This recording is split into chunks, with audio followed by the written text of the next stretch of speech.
So, who here does healing work? Awesome, awesome.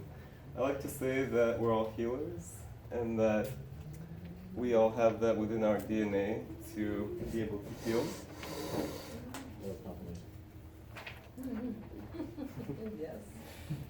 And whether or not we're consciously aware of it, we all carry that experience that we've acquired, experiences that we've earned in past lives and concurrent lives that allow us to, just by being in the presence of somebody, to perform healing, just by sending a pure, loving, divine energy, that can be healing. But if we consciously do the healing work, then we can fine-tune our healing abilities, we can activate ourselves, we can activate others, and everything in our life just starts lining up. People start coming to you for healing. You find yourself in the right situations, the right places where you're really just living from one moment to the next and everything lines up synchronistically. So with healing, there's a lot of different modalities. All of them come from source. All of them come from one divine oneness field. Some call it the morphogenetic field, if you will.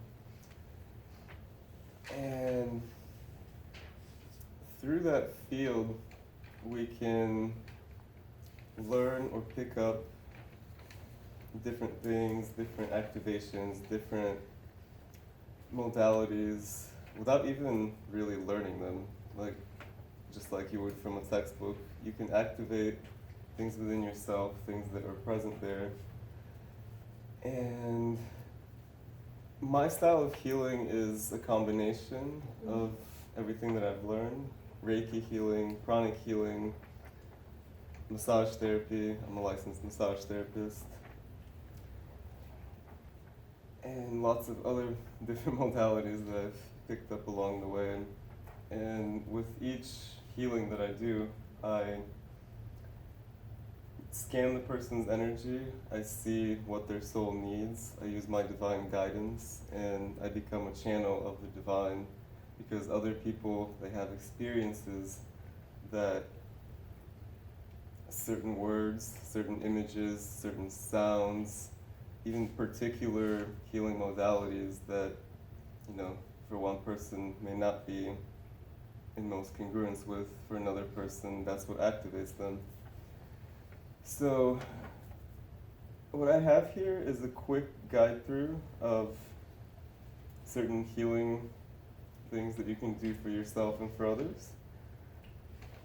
And one of the most important aspects when it comes to healing is being able to discern what's coming from you and what's coming from the other person, what's coming from spirits, guides, entities around you, what's coming from, there's so many different sources where information, light streams can be coming from.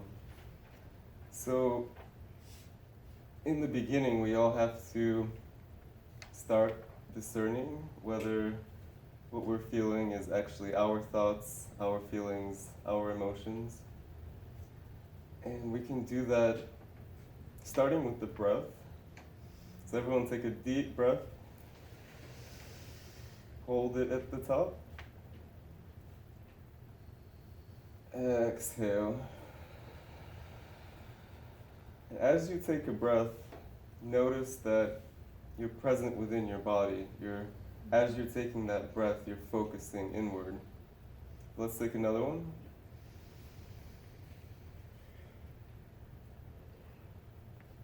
Exhale. And as you keep doing that, just feel the presence within you. And that's the real you. That's where you're at. You can then start to see whether there's something around you, like say a spirit, or if there's a spirit within somebody else, or if you're entangled with somebody else's energy and their thoughts and beliefs are kind of imprinting on you. I like to say that healing is a process, it's not an event, it's not a singular thing that we do and then it's done. Like you can maintain, it's a daily practice and you can maintain that for the rest of your life. So another thing in my journey that was very, very important was seeing not just the energy that I feel that's from other people or from spirits around us, or other types of energies, but also other people's belief systems had imprinted onto me. And I started noticing that it's certain interests that you have, certain ideas, certain behaviors, like even certain mannerisms, a lot of them are not really yours.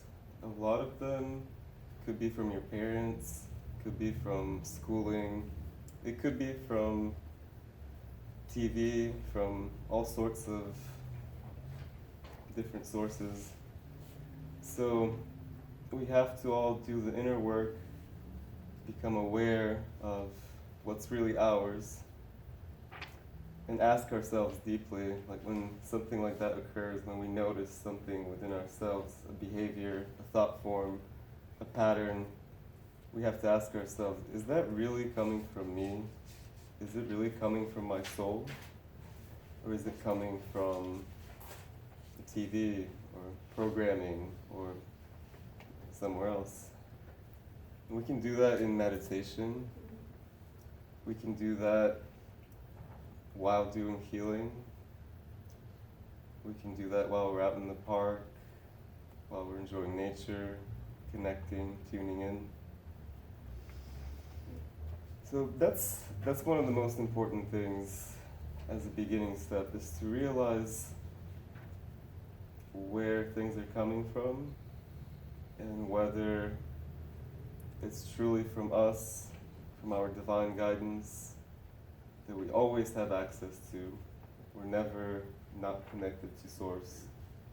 So it's all a matter of just tuning into that frequency, setting that intention that in every single moment of every day, we are tuned in and we're acting according to our divine purpose.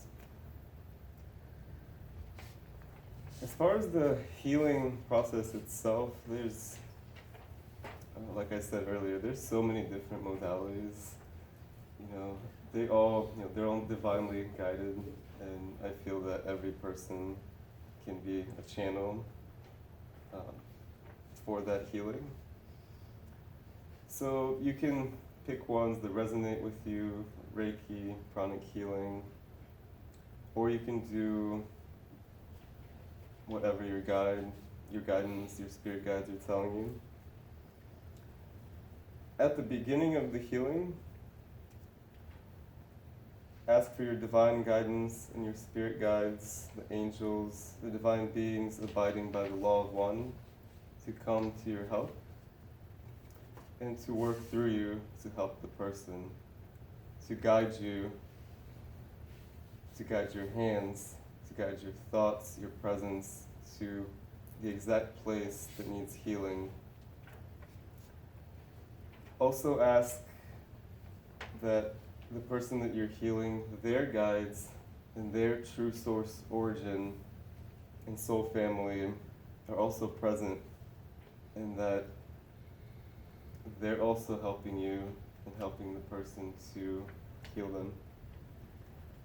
And it's very interesting when you do that, because every healing is a mutual exchange, because we're so diverse. We come from so many different galaxies, different dimensions, different star origins, that practically every person is a teacher. So everyone has their own spirit team, their own guidance, their own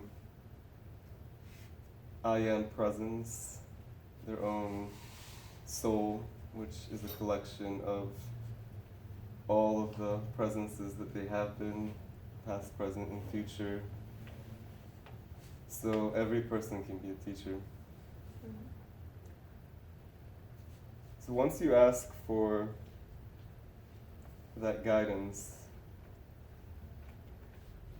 always have, and this goes, in everyday life, this goes in anything that you do, have full faith that the healing's going to work. Have full faith that you'll get that job. Have full faith that the greatest good will happen to you. Just don't allow any doubt. You can see the doubt as a model, and you can pull it out of yourself energetically. You can throw it into the galactic central sun. Or you can, my favorite, you can envision just the etheric sun next to you, and you can just throw anything, any sort of stagnant energies, any negative energies into it. Know that you're enough. Know that no matter what you know, no matter how aware you are currently, you're going to do the right thing. When you're doing that healing, your hands will go to the right place. You will say the right words that will activate that person and heal that person. So after we call in the guides with full faith, we tune into the person's energy.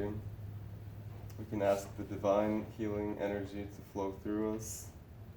It's been called by many different names throughout history. You can call it chi, you can call it life force energy, you can call it Reiki energy, but it's really, it all comes from the same source. And so once you tune in, once you call for that divine flow, you can place your hands on the person's head. You can place your hand on the person's shoulders, or if the person is at a distance, you can just tune into their energy. In Reiki, there's a symbol that's specifically for distance healing. However, you don't need that symbol. You can just tune in. In pranic healing, for example, there's no symbol you have to draw. You can just envision the other person, and you can tune into their energy field. And you get better at this as you practice. I recently just had a case where I was doing a distance healing, and I was tuning into somebody's energy from a distance, and then I noticed they had I noticed this dark energy around their right knee. It was just kind of like lingering around the knee, and I asked the person, while I was on the phone, I asked them, have you had any injuries around your right knee? And she said yes, and then described the exact situation and how it got hurt and how she was wearing a knee brace. And it's confirmations like that that slowly build our faith, and there comes a point where we just have no doubt. It's you tune in and you see that that's what the situation is, that's what the guidance is telling you, and you do the work. So in doing that, we can see their energy from a distance or in front of us. We can see the energy with our third eye. There's lots of techniques to practice opening the third eye. A lot of it comes down to being aligned with your soul's purpose.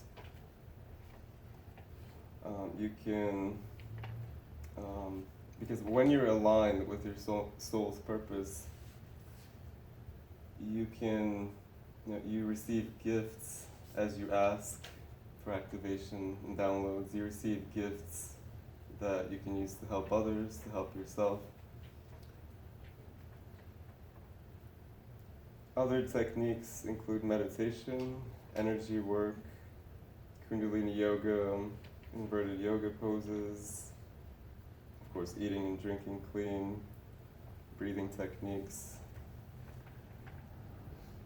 there's so many more. I mean, I could write an entire, like this whole page could be filled with, and that would barely scratch the surface. But these are just some of the ways that we can focus on the third eye. You can focus on the point. It's right, the pineal gland is right in the middle of your brain. So you can put your finger right in between your eyebrows. That will help you to focus on that point. You can envision light around it. You can send energy. You can envision golden healing energy streaming through your finger and activating your pineal gland. So it's a process to activate it.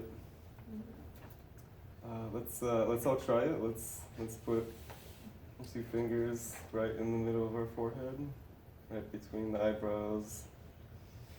Take a deep breath.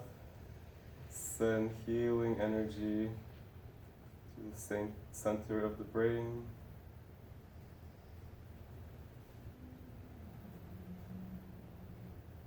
Envision your pineal gland decalcifying.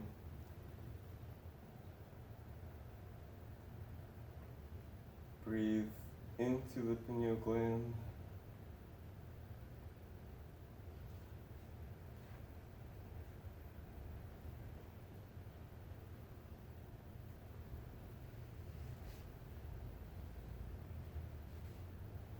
Now envision your third eye opening, expanding. That is the indigo or 6th chakra.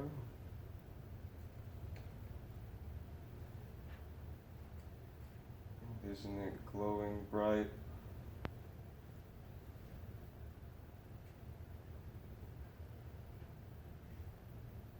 Send the energy down into your root, which is right at the base of your spine in the sacrum area.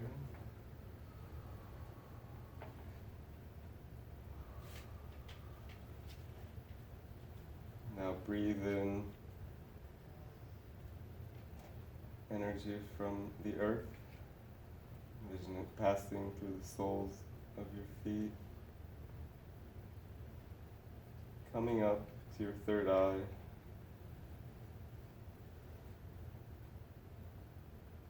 Activating the pineal gland. See that energy rise through your crown chakra. It's connecting with the divine.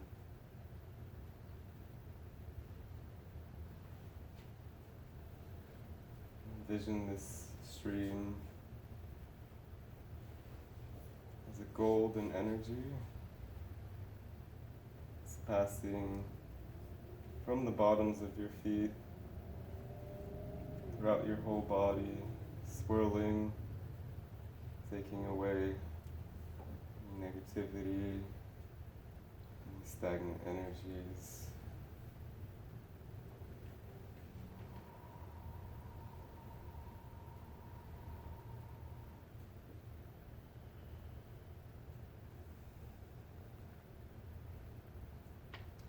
Put your hands at your heart center.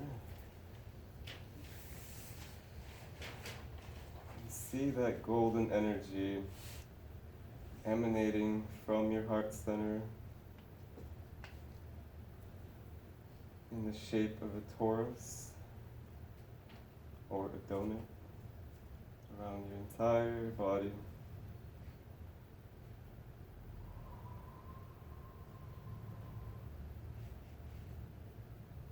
See it circling back around from the heart,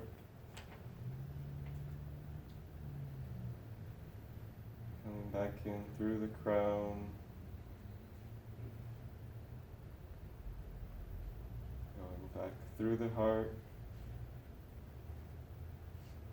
coming out, this time going downwards, underneath your feet, around your back, circling around, coming in through the back heart.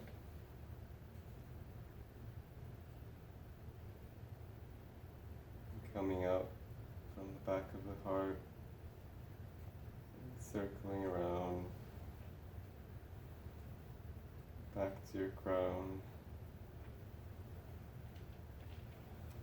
Focus on the heart center and gently tap your heart center.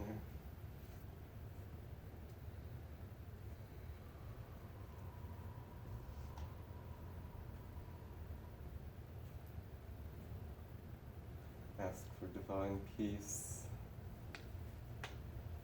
love, guidance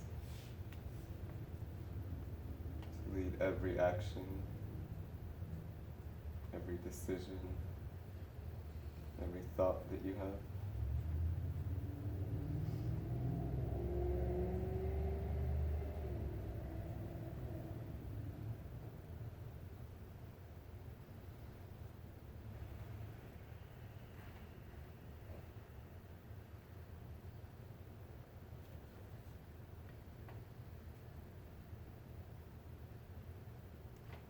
Now let's come back to the present.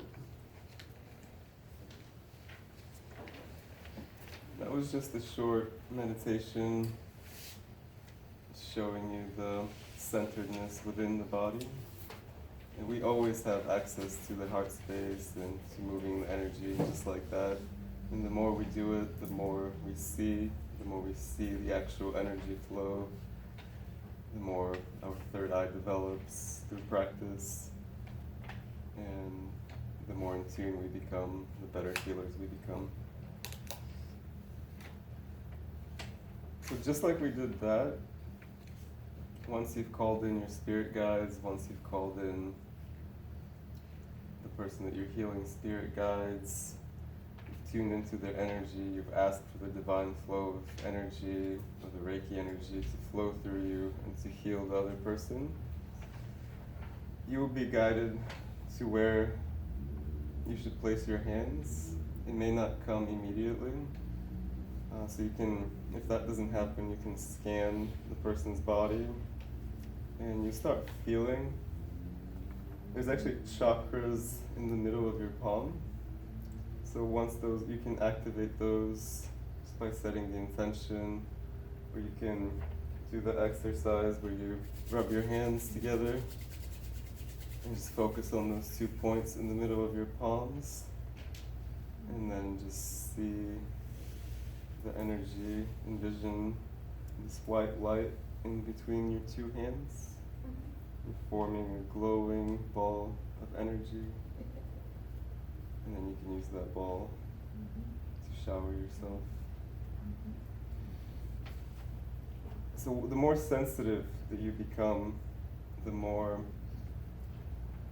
you start feeling warmth when you're scanning a person's body. You start feeling a warmth coming out of your hand, and that's where the person needs the energy the most. You also start seeing if there's tension, you start seeing dark spots. And you have to be able to recognize where those dark spots are, because they could be stored within our physical body or any of the other energy bodies. It could be in the etheric, in the emotional, in the mental, astral, the etheric template, the celestial, or the causal body. And all of those are separate. They're all part of us, of our energy field, but they connect and tune into different aspects of the cosmos and the universe at large, and different aspects of our past, present, and future existence. So in becoming familiar with those different fields, we can trace where the energy is going to, and we can envision that working particularly in that field. Like, say there's an astral entity attached to somebody, instead of just poking at it, not really able to grab it, tune in specifically into that realm, into the astral realm where that entity is attached, and just pull it out. You can, as you practice, you start seeing better, and you actually will be able to feel yourself grabbing it. You can envision yourself having like an energy mitten, and you're just like grabbing it from someone, going into someone's body energetically and just pulling it out. Of course, use your guidance as you do that. And once you have the entity or energy, stagnant energy, implant, or whatever else is, whatever blockage is blocking the person's energy, you can throw it to the galactic central sun. You can toss it in an etheric fire that you envision just surrounding you. You can just throw it in there and it will burn up. You can, if the entity or being needs to go on a certain evolutionary path, you can throw it directly to the Earth's center, the Earth's core, because Mother Earth is very accepting, very loving, and you can wish that entity to go along its evolutionary journey. Certain ones you have to really, you have to open up a portal, throw them directly back to the galactic central sun or source for recyclement and transmutation, transformation of that energy so that they don't harm you or the ones around you.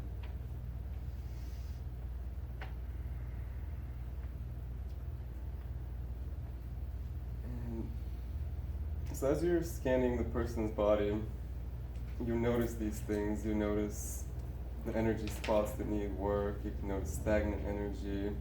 It's like a darker spot of energy. It's not glowing bright in divine light.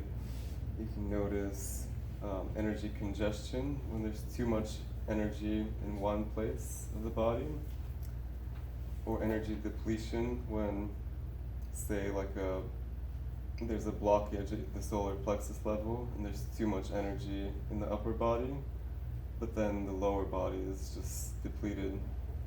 So in a case like that, you have to remove the blockage from the solar plexus, throw it into etheric fire, galactic central sun, or a salt bucket if you do pranic healing. And we can use that energy, we can use the energy that's built up, the excess energy, if there's an overactive chakra, and we can spread it throughout the rest of the body. So you can just move it down the legs. If there's energy depletion, then we have to add energy in there. So you can do that using Reiki energy, that's intelligent energy, and you can fill up that place. You can also do that using pranic healing. You can envision the energy going directly where there's a depletion. And one thing that's very important with doing this healing work is that we don't use, for the most part, we don't use our own energy. It's always the life force energy that's permeating within and throughout everything. Because if we use our own energy, we can, and sometimes we have to do that. But if we focus on working just through our own energy, we can become depleted.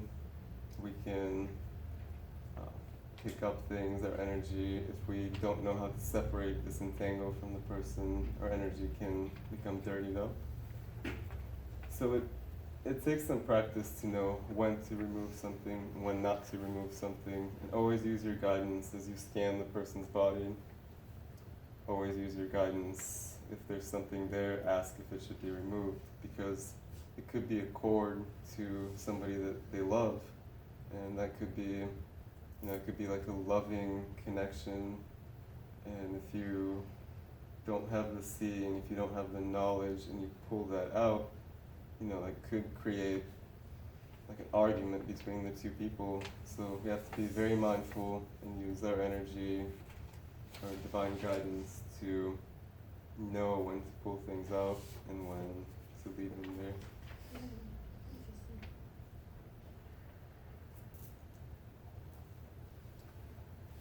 As far as the chakras, for those who are not familiar, that's energy centers throughout the body, and that's what gives us our vital life force. It's like a medium between the energy, the spiritual realm, and our physical and all of our other energy bodies.